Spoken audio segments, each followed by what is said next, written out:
Hello and welcome back to our fourth panel of the day. Hope you have enjoyed the break. And if you are just about joining us for the first time, hello, I'm Gudka and I'll be hosting this panel discussion.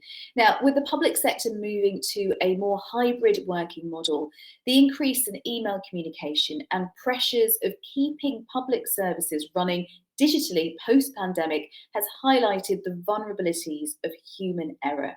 Phishing emails are still dominating the UK cyber threat landscape, increasing the pressure on public sector organisations to ensure that public data is secure.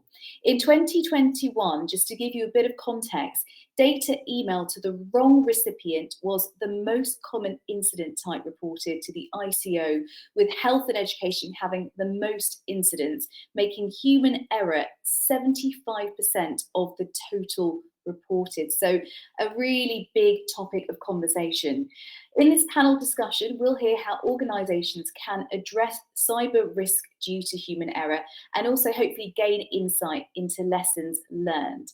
So let me introduce you to our panel who are joining us this afternoon. We have James Dunn, Public Sector Lead at Abnormal Security Corporation, Professor Stephen Furnell, who is Professor of Cybersecurity at the University of Nottingham. We have Shujun Lee, who is Director of the Institute of Cybersecurity for Society, and Tej Gudka, who is Head of Cybersecurity at Arden and GEM. Welcome to you all. Thank you for joining us this afternoon. We've got a brilliant panel with us, and just a reminder, if you're new to the session or if you're feeling a bit sluggish after lunch, we would love to have your questions to the panel. So if there's anything that you want to ask the panel based on what they're saying this afternoon, do use the ask your question function, and I'll try and put those questions to our panel, as many as I possibly can. But first of all, let's kick off by just getting an introduction from you all as to who you are and who you represent. So James, we'll start with you. Great, thank you, Peter. So my name is James Dunn. I'm the sector lead here at Abnormal Security. I've been here a relatively short amount of time, so I think I'm about 4 months in, and effectively Abnormal Security help with many of the challenges that you spoke about with email communications. Excellent, thank you, James. Stephen? So, hi there, folks. I'm Steve Furnell, Professor of Cybersecurity at the University of Nottingham, where I lead the Cybersecurity Research Group. And one of the areas that we're particularly interested in is around the sort of the human aspects of security. So how people are dealing with the technology, how they're prepared and supported in dealing with the technology, and what can happen when it goes wrong for them. Yeah, and I'm sure there'll be lots of questions around that last bit in particular. Shujun, what about you? Hello, everyone. So it's Shujun Lee. I'm a professor of cybersecurity at the University of Kent and also leading the Institute of Cybersecurity for Society. So we are doing both research and education. I hope to cover both a bit later on. Thanks. Thank you. And Tej? Hi, everyone. I'm Tej Gudka, Head of Cybersecurity at Arden and GEM Commissioning Support Unit, which is an NHS organisation which supports primary and secondary care organisations to deliver IT support to those organisations. Excellent, thank you so much. So I thought I'd start by asking you, James, to kick off for us, if that's okay. I read out those statistics about human error, and they seem pretty big. But I wonder, to get that sense of overview, what do you feel are the largest security threats that organisations face today? And is human behaviour really such a big issue? Sure. Okay. Thank you for the question. So social engineering is kind of at the heart of, I guess, the current threat landscape, and it's something that bad guys have been using even before the advent of computers, right? And there are some reasons for that, and basically, kind of employees are keen to be helpful, right? Employees want to kind of help others, and humans have a tendency to also trust other people, and when you can kind of combine those two elements, it can be quite easy to take advantage of that as a threat actor and trick people into trusting them. And I know that you were kind of mentioning some statistics yourself, but when you look at like the Verizon data breach report this year, they said that 82% of breaches are due to human error or have human error involved in them. And, you know, while each organization's vulnerabilities will depend on kind of individuals' approach to security and data privacy and technology, you know, all research points towards humans being the weakest link in cybersecurity. And when it comes to, you know, what we see as the biggest challenge for organizations today, you know, the number one challenge is socially engineered emails making its way through to users. And there's a number of obviously studies and percentages out there, but if you look at the FBI, they kind of, you know, they pitch that at being the biggest cause for cybercrime losses, and about 44% of all losses due to cybercrime. So it's a big challenge. Yeah, absolutely. And Stephen, I mean, what do you make of that? Humans are the weakest link. Do you think that's a fair assessment? Well, it's certainly a phrase that gets bandied around quite a lot. And I mean, to be honest, there is certainly some justification for it.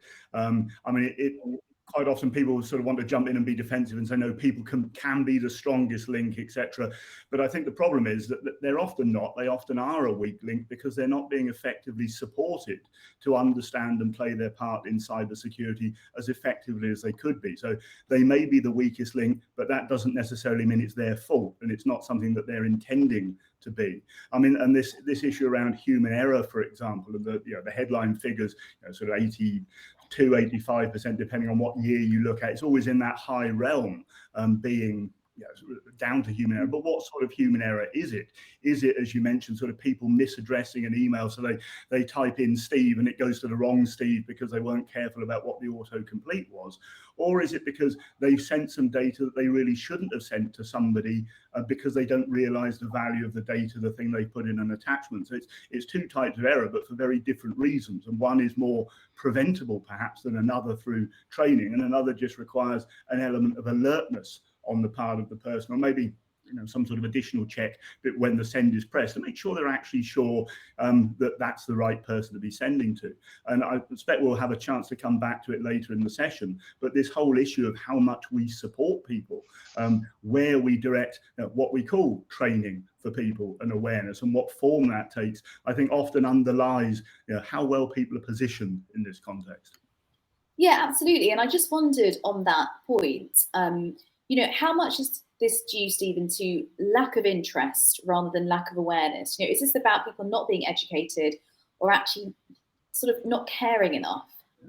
So I think there's going to be an element of both. There's obviously going to be, if you're like the hardline people who aren't interested, and you need to do a lot of other things to reach them. But I think in many cases, it's not that people aren't interested, that they don't care. They've not been supported, as I said, in terms of understanding how to play their part and how to do so effectively. And looking around at the landscape of organizations that say they do training and engagement, if we use the term from the National Cybersecurity Centre's 10 steps to cybersecurity, one of them is around training and engagement. Well, look at the latest cybersecurity breaches survey from DCMS and Ipsos Mori, and that tells us that only 29% of organizations that responded think they do something that qualifies as covering that step. And I think then if you dig further and see what they do, it's probably not within the spirit of the step. It might be some sort of baseline compliance, let's say, but not necessarily embracing it to the full. But that's like almost 3/4 of organizations not doing something that they believe qualifies as training and engagement for their staff. And so you sort of think and look at that and think, well, okay, humans are the weakest link, are they? Well, why might that be? Okay. And Tej, I'm just wondering, how has the change in working practices over the last 2 years affected cybersecurity? In a big way, actually. People are not in their usual places of work. They're working remotely. They might be using other technology. Organizations have had to put in quite quick resolutions to allow people to work from home. And that has meant that security maybe wasn't at the forefront of their minds to get people working during the pandemic. I think organizations now are catching up. They're looking back and thinking, did we do the right things with the need of the business, and checking those things around security, around multi-factor authentication, using VPNs, and all of the technical kind of controls and support you can give your systems to make sure that they are safe from other locations or non-traditional locations. So there have been a lot of technical challenges, I believe, for organizations to have dealt with. But also just talking about the human factor and those users, those employees, they may be more distracted with things at home, maybe kids and pets, for example, to having to deal with a multitude of differing hours of work to get the work done, almost around other pressures. So I think that there are multiple factors, and there have been lots and lots of reasons why the last few years especially have been particularly difficult for organizations and individuals keeping cyber secure. And Shujun, to bring you in, so if we're agreed that human error is a significant issue in this area of cybersecurity, I guess the next question is how can we mitigate that? And I know for you, one of your specialisms is AI. How can we use AI to detect human errors? Okay, so this is a good point. First, of course, I want to second what other panelists have already said. And human errors is really a problem, and it's not because humans are the weakest link. They are, and some people argue it's not, but ultimately it's about the lack of support. If you think about the support we can provide to humans, and AI would play a very big role. And a lot of the solutions we are already using every day, and for security or non-security purposes, are already having AI here and there. And but clearly, security problems still happening. There are huge gaps about how AI can actually help you to better decide, prioritizing different things, because there are multiple tasks, there are multiple goals, there are contradicting goals of individual and organizations, of different parts of the organization, for instance, of the organization and the customers, and so on and so forth. So, and AI actually can play a big role in there. But what I also want to highlight about using AI for these purposes is, and we also need to be aware that AI currently, although they are quite advanced already, and they are making mistakes by themselves. You have human errors, you also have AI errors. So a real problem in here is about don't just blindly trust people, right?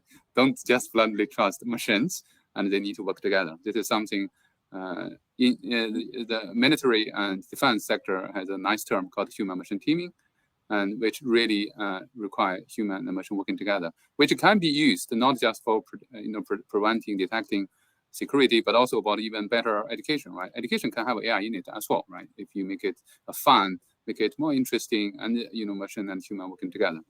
Yeah, I will probably say so much for now. Thanks. That's excellent. Thank you. Well, throughout our discussion, I will be taking questions from the audience. I can see that we've got a question that's come through. So I'll ask the question, and if anyone from the panel feels able to answer it, then I'll let you do so. So this question comes from Ben, and Ben asks, does advice remain in place not to open any email from an unknown sender? Is this advice followed? And is it also possible to block cookies and any harmful scripts? So I guess it's sort of around the general advice, I guess, where human error can play a part if you're opening something maybe from someone that you don't know. Are there any kind of general tips you think that are useful for us to know about?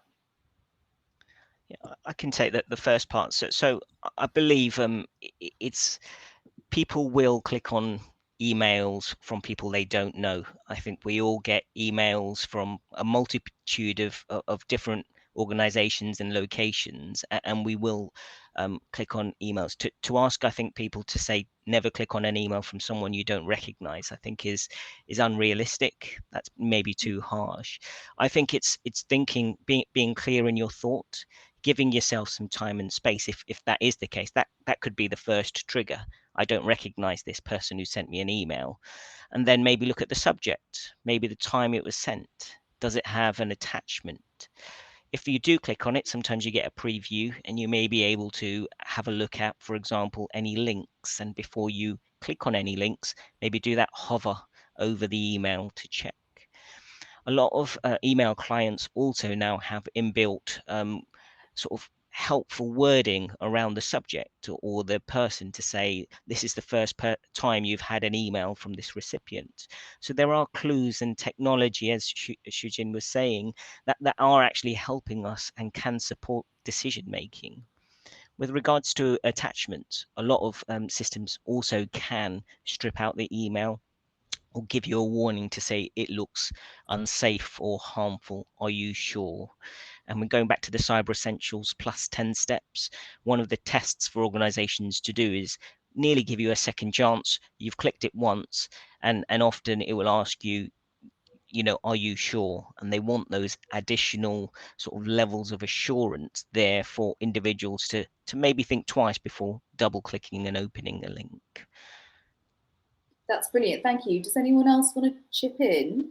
Yeah, I'll throw in a little bit there. I mean, I think, going back to that point about the sort of blanket don't open things from unknown senders. I mean, it's reflective of the sort of impractical advice that often floats around. I mean, it's something that you wouldn't feel possible to actually comply with unless you were going to ignore a significant proportion of emails, etc., that you receive. So we need to think about the feasibility and the common sense behind the advice that we give as well. And just as Tej says, and Shujun was sort of alluding to as well, that the capabilities of the technology that's there, so what the email client can flag to us, what warnings would we expect to see? So knowing if you've provided a certain email client to the staff and it has certain capabilities for flagging things that are suspicious, make sure they've been made aware these are the things to look out for.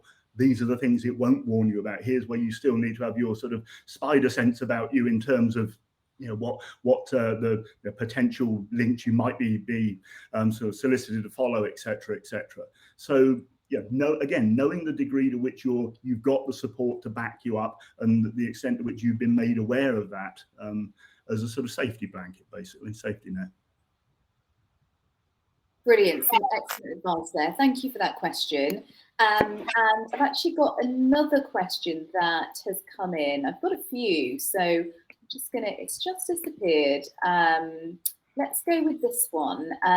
You are all stoking lots of interest with this discussion. I think it's really hitting a nerve. So this question is, what would you recommend for file transfer outside of your organization when it's business as usual between known parties? Should we always go to the lengths of encrypting? Don't know if anyone would like I can probably say a few words on that. So I think many of the audience and also the panelists probably will know DRP well, so data protection or data leakage prevention system or protection system. And clearly, there are solutions already there about how encryption will be used and how DRP still can be enabled, because if you do end-to-end encryption, and you will have some headache of doing the proper check of the contents to make sure that information are not leaked, accidentally, and that is actually a bigger problem in many cases. So I think applying encryption need to be well thought and well planned, and you can't just do it, because often that can be a problem by itself. And in some other contexts, if you have already trust infrastructure in place, and you can verify people's identity, for instance, and encryption, and it's something you could consider if you need it. And of course, in the case of end-to-end encryption, it's actually easy and does not increase costs and so on and so forth. It's always recommended because that it's baseline and easy to do. This is why a lot of instant messaging system use end-to-end encryption. But there's a big ask about those end-to-end encryption because they are too transparent in such a way that you don't really see it's happening. When you don't see it happening, it's as if it's not happening in some way, because you actually put your trust on the platform, but the platform is not necessarily doing what actually you mean. They may actually make a mistake about doing the right thing and so on and so forth. But ultimately, it's about you need to understand what you are doing. This is actually the key, which require education, training, and other smart technologies to help you to make better judgments. Yeah. Thanks. Yeah, that's brilliant. Thank you. Tej, I saw you nodding there. Is there... Yeah, I really agree with everything said there by Shujun. I think, you know, it depends on the data. What you're sending. You know, if it's of high value and it was to get into the wrong hands, I always try and use that as a bit of an analogy to myself. If this email did get sent to the wrong person, would it embarrass me? Would it cause reputational damage? You know, could bad things happen almost? And in those cases, for example, let's use something like patient data or, you know, some financial information. Absolutely, I would encrypt. I would also potentially consider multi-factor sort of password management as well, if possible. But it all really depends on the data itself. If I'm just sending an email to a friend, which is we're meeting up later on today, if that got into the wrong hands, you know, I may not mind. But if it's something very, very important to the organization, I would absolutely think about the right ways to wrap that information and make sure it's transmitted securely. Brilliant, an excellent question. Thank you. I think that question was from Olga, so thank you so much. James, I wanted to ask you, are there any unique characteristics of attacks within the public sector specifically? You know, what's the most common vector for email attacks, you know, as an example, because I think a lot of people are interested in emails, because obviously we all do that. Yeah, so, you know, while all organizations have, you know, a lot of the same challenges when it comes down to email security, certainly during my time here at Abnormal, we've noticed some particular trends, I guess, to public sector organisations. You know, so for example, you know, we talked about healthcare. So you're working with, you know, other NHS you know, clients and prospects here. What we do see is that there's a higher degree of things like phishing coming into healthcare organisations than on average. And some of the challenges specifically, say, to the NHS are that there's compromised accounts residing either within their trust or within like the NHS.net domain. And, you know, we were talking earlier around, you know, employees not clicking on every email. Well, I think the reality is that yeah, that's not possible, right? To not open an email from someone that you don't recognise. And while employees are becoming adept at, you know, if it's a spurious set of characters at gmail.com, to avoid it, if it's coming from a known entity, you know, another healthcare professional working with another trust that you regularly speak to, those are going to be a lot harder for employees to spot. And that's something that we see as being, you know, a real challenge for the likes of the NHS. And, you know, in one particular example that I was working with, one compromised account within their organisation, while they had multi-factor authentication, it was an attack that managed to bypass that. And that one compromised account within half a day had launched 10,000 phishing campaigns into other people within that trust. And that's an NHS specific example, but something that we see affecting all organisations, where it's not coming from a non-reputable domain, so it flies kind of through traditional security defences, and sometimes it's coming from a vendor or a partner or somebody else within your organisation that you regularly communicate with, and those are a lot harder to spot. And ultimately, as you know, as traditional security technologies have got better at protecting organisations from these kind of bad reputation and easy to spot, you know, emails entering the organisation with, you know, ultimately things that are known to be bad and seen before, we've seen attackers shift their strategy towards these more socially engineered, sometimes text-only based attempts to get into an organisation and effectively bypass those traditional security controls. And that's something that, while you see across all organisations, yeah, the UK public sector specifically has some, you know, I guess, unique challenges in that respect. Yeah, and just shows how sophisticated these attackers are also. I've got a question that's come in, and it's about how to help with cultural change in an organisation around cybersecurity. So I'll read the question. It's from Sarah Butler. Hi, Sarah. And Sarah asks, tackling human error is as much about tackling cultural change. Are there any tips about getting the message across in bite-sized ways? Would anyone like to pick that up? Yeah, Stephen. Have a go. I mean, I think it's certainly a very valid point, and the bite-size approach, I think, is a good answer to part of the question, really. That, yeah, culture change getting cybersecurity in there at all is one aspect of it potentially. Culture change in the context of now we're working from home, we're working more flexibly, whereas a lot of the prior training that's been done has very likely been framed around people in a workplace environment, and now a lot of it is not necessarily as valid as it was before, because what you've been trained to do, or how you've been taught to understand things, you're now using a different technology in a different place. But yeah, it's finding different routes to get the message to people in ways that actually speak to them, in ways that they can relate to in their organization, in their role, with the systems and data that they're using, but not in a way that is basically, box ticking and overwhelming them. So I think mentioned earlier about the common ways that training often gets encountered. The approach is, just to characterize things that I've seen, you do an annual security training set of online things, or you attend, or you read something, and there it is. You've gone through this thing and you are now trained, you're now aware, and maybe you are sort of in a very transient moment more aware of issues than you were, but you're likely to forget it. And so having something that reminds you in bite-sized, accessible, meaningful things reaches you in different modes. So, posters around the environment, messages, gamification, all the little routes that could be used, leveraging them, and also getting people to talk to each other about these things as well, sharing experience, maybe having some sense of competition within the organization.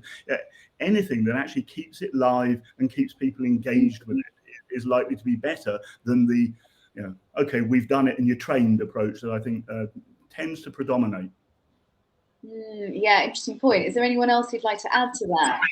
Can I honestly, I can't agree more, with Steve on that, because currently I'm trying to promote something called nano learning concept, which I think some of you might have heard about. And really, so it has been known in the research community about training and education really need to be embedded and contextualized and need to continuous, right? Because if you do this kind of annual big chunk of checkbox type of training, that is not going to work, because cybersecurity is so dynamic. It's so personalized, because think about advanced phishing, spear phishing, is actually for your colleague writing to you, even with the name which you are familiar with, talking about things you are familiar with as well. You really need to make it very close to people. If you do that, you need bite size, because long, one fits all message and training sessions often don't work well. So this is really something I think really need to go all the different places. Another thing I actually want to talk about is, I hope other panelists will also agree. And this bite-sized message, or this kind of mindset of thinking, need to go to the boardroom, because the boardroom currently hasn't all have sufficient understanding of this. So this is why this kind of training hasn't go to the staff and customers. And this is also important. Thanks. No, that's brilliant.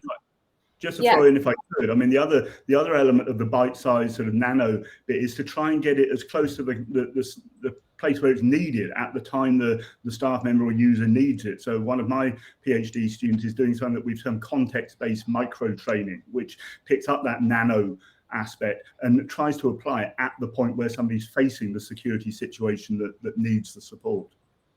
Yeah, I think that's a really key point, right? Is that you go through this training, some people go through this training once a year, and then you get that tick about you being certified. But the reality is that people aren't sitting at home or sitting in their offices waiting for these kind of email attacks, for example, to come through to their mailbox and action them. They're providing important services or working on patient healthcare. They're not sitting there waiting to enact, to act on these threats. And I think, I think a key approach alongside things like training is to really stop them having to interact with those things in the first place. If you can stop them from actually receiving that threat in the first place, then it's a better posture to be in. But yeah, it's a multi-layered approach for sure. Absolutely. And I think we have run out of time, but some really good questions. And it does show, it's something that we're all thinking about, but we're looking for practical advice and more knowledge. So I want to thank our brilliant panel who, have been so insightful, and I hope that we can hear more from you in the future. So thank you to James Dunn, to Professor Stephen Furnell, to Shujun Lee, and to Tej Gudka. Thank you for joining us this afternoon. We are going to take a break now before our final session of the day. We've obviously covered a lot, so giving you a bit of time now to digest, and also a last opportunity to just find your way around the platform. We've got the digital marketplace, also opportunities to network with each other. So I hope you make the most of that, and we'll be back again with our final panel discussion at 3:10. See you then.